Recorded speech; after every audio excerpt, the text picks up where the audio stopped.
Hi guys, what is going on? And welcome back to another video on Conqueror's Blade. So today we're going to dive into 5 of my top tips for basically new players getting started into the game. Or maybe if you're an old player, you may learn something as well along the way. So initially, tip 1, I just want to dive into settings. A few little setting changes that I would make that a lot of new players seem to get wrong or don't really know about. So let's just head over to the settings. A few things. At least now actually when you start the game tutorial it does give you a choice. But you need to be controlling your horse with your keys. It is absolute madness to be trying to do it with your mouse. This gives you much better situational awareness because you can pan around with your mouse and actually look and see what's going on. So a really important change to run there. Next, coming down, unit control down here at the bottom. Basically, this button down here means when you double tap X, it changes through your unit formation. So that's your F1, F2, F3 formations that you're going to have options in your unit. For me, I find it kind of slightly annoying having it on because sometimes when you're in a little bit of a tight spot, you might end up double tapping X a few times to try and rapidly reposition your unit and find that they end up changing formations, which I find frustrating. If I want to try and change formations, I would much rather use my F keys. But this is one that you could potentially leave on if you prefer. So, moving on down to the camera. Something that they have actually changed the name of. It used to be called Performance Camera. They've now called it Kill Cam. It seems to be on by default, but basically if you're a poleaxe or dual blade user, when you use your ultimate on an enemy player, you get locked into this sort of animation, which means you can't see around you. By toggling this off, that's going to make things a lot easier for you to be able to see what's going on around you. And finally, you're going to have 2 choices of cinematic mode or normal mode for your camera option. You would definitely want to be in normal mode because when you're in cinematic mode, see how much closer the camera is to you and how sort of it slightly pans around as you move. Much better in normal mode. Look how much extra distance you're going to get. It's going to give you a lot more situational awareness, a lot more visibility on the battlefield, and it's absolutely the camera mode you want to be using. So we're just in a little unit training camp because I just wanted to very briefly cover unit commands, a little bit how they work, and a little bit of the few ones that you might not remember from the tutorial. Obviously, as you all know already, you can change your unit formation using the F keys. This is kind of what I was talking about a little bit at the start, was if you leave that box checked in the settings, by double tapping X now, I would change formation back to that loose formation. But because I've got it turned off, my unit doesn't do that. You can obviously hold X down, and that enables you not just to press them where they want, but it allows you to deploy it, and using the A and the D keys, you can change the angle of that formation. You can also press F1 mid-formation to change its style, and place them wherever you want to be. Now, a common thing that a lot of people will tell you, and is actually correct, is that if you double tap C, the unit will run towards you. Now, by double tapping C, they will actually run towards you slightly quicker than if you just tell them to move with X. They get a movement speed buff, effectively, by being on that sort of forced follow order. But there is a downside to that, and a downside that I want to demonstrate now. This is a bit of a small area for doing this, but if I double tap C, and now I'm just going to run on a little route, let's go this way.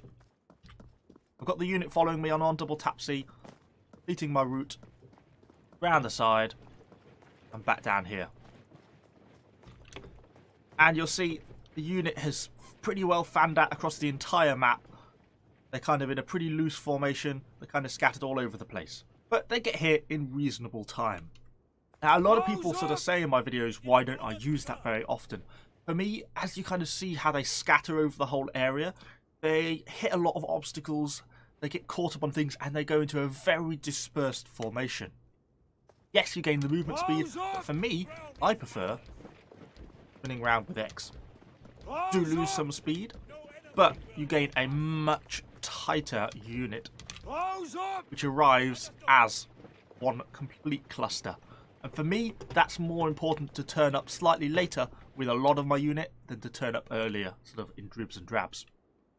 We also get commands of, obviously you know from the tutorial, if you press V, the unit goes into attack formation. If you press and hold B, you get an attack move order, and the unit will then move to an area and engage anything it sees along the way. You can also control-click on supply points to head back to resupply. So if you press control, click on the supply point, the unit will move back to the supply point and start to heal up, restock ammo if it's archers, etc. The only things to watch out for this are, obviously it needs to be a safe path back to the supply point. If not, your unit can be attacked and killed along the way, so you've got to watch out for that.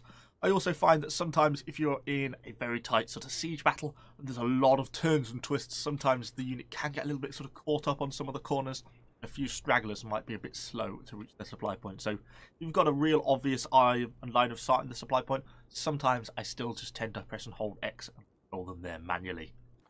One problem that I think a lot of new players have, or where they sort of go wrong, is they tend to sort of flit and chip and chop and change around what units they're actually aiming for and never really finish grinding anything out. And that is really to your detriment. I think one of the key things you need to be doing in this game is sort of picking your target and actually sort of going for it. And once you've got it, get that unit leveled up, max it out.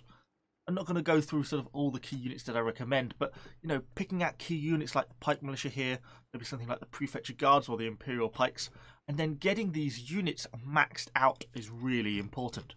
Because once you get a unit like these Pike Militia maxed out, these guys will no longer take any experience in battle. So if you take 4 units into battle, 3 of which are max level and 1 of which isn't, then all the unit experience you earn from that battle, sort of all 20, 30, 40,000 unit experience will all go onto that one unit. It means you can then really grind up the units so much quicker. So picking and sticking, max leveling these units is really important. If you're sort of early on and you've got a fair amount of patience, Expedition 3s are an absolutely great way of doing this. These are probably one of the quickest way to level up units, and because you can sort of just bring one unit into the battle with you, you can focus leveling up your units a lot more. So make sure you get those core units sorted, picked and leveled up. Now, I can't teach you everything there is to know in a siege battle on a 5 tips video, but I can probably instill what is the most important thing, and that is situational awareness.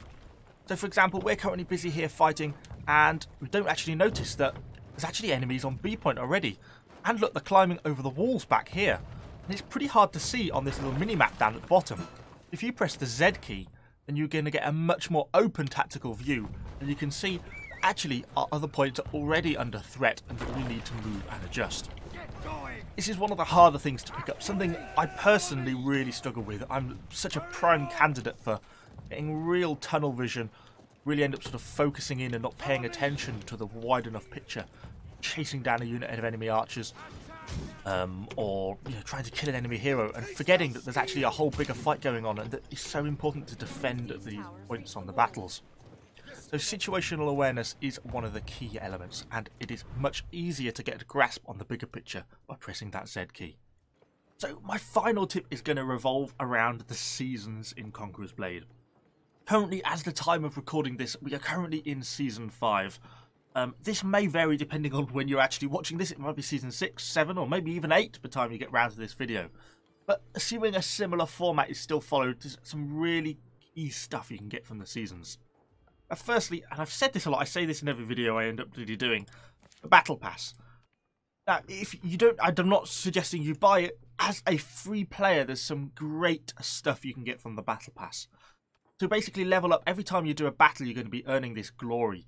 But more specifically, there's these specific challenges you can do. Really sort of basic stuff. 3000 honor from Siege of Fear battles. Level up 2-star higher units. Stuff that you're going to be doing anyway. By focusing these down and getting this stuff in, you're going to be leveling up this battle pass super quickly. And you're going to get access to some really great stuff. More specifically, these hero tokens. Time you get to level 4, which you should be able to do really quickly, you're going to be getting 120 tokens. And then it just continues as you go through the levels. And of course you get little bits and nice little things along the way. 1000 honor there, stuff on the way. But these tokens you can go and spend over in the seasonal store. You're going to be able to get things like powdered silver, armor schematics, armor weapons, treaties, unit XP cards. This is going to give you a 50% bonus for the amount of unit experience you get to your units for 10 battles.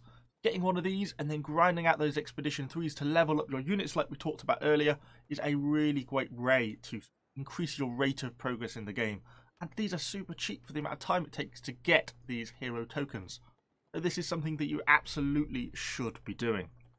On top of this, you'll notice that each season has seasonal units. At the moment, we're currently on Season 5. I've actually got the wall unlocked now. I'm just finishing off the final upgrade on the Siphonari. And you'll see each one has a set of challenges to by completing these challenges, you get to the end and you basically unlock the unit and its various sort of accessories. One thing that I sort of continually say and not a lot of people seem to realise is that you can change season. You can just come up here, click on the left, and you'll get access to all the seasons that have previously been.